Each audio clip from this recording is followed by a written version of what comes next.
নমস্কার। মুনি রেমেডিসে আপনাদের সবাইকে স্বাগত জানাই। আজ বলবো স্বামী আত্মানন্দ মহারাজকে মা যখন দীক্ষা দিয়েছিলেন তখনকার কথা। রামকৃষ্ণ শরণং শরণং, জয় মা, জয় ঠাকুর। সকাল 9টার পর মায়ের পুজো শেষ হলো এবং আমাদের ডাক হলো। প্রথমে আমাকে তার কাছে নিয়ে যাওয়া হলো।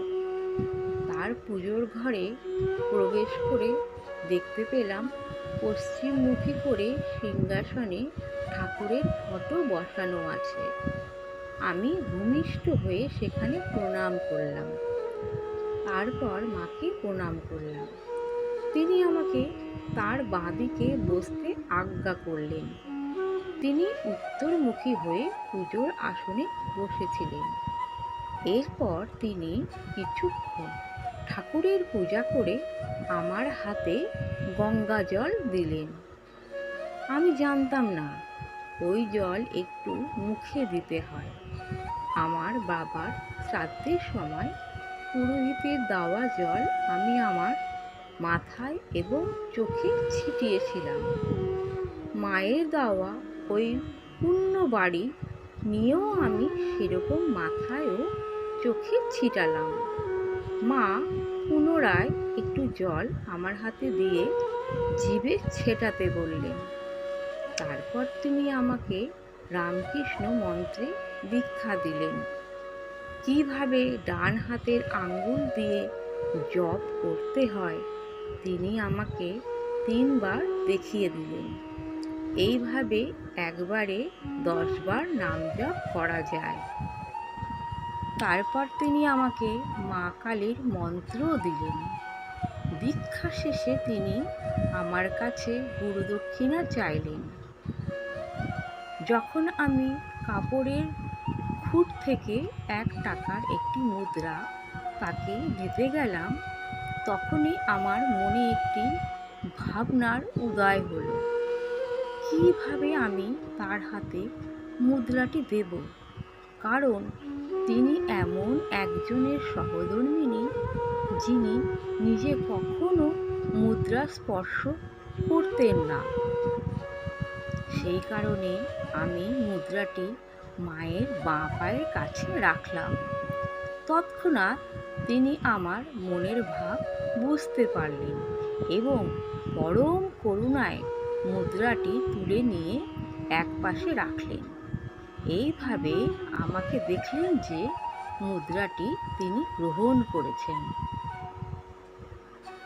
তখন আমি পরম শ্রদ্ধায় মায়ের সামনে ভূমিষ্ঠ হলাম এবং মনে মনে বললাম, মা, আপনি যদি দয়া করে আপনার পাদপদ্ম একটু তোলেন তাহলে আমার মাথার উপর তা রাখতে পেরে কৃতার্থ হতে পারি।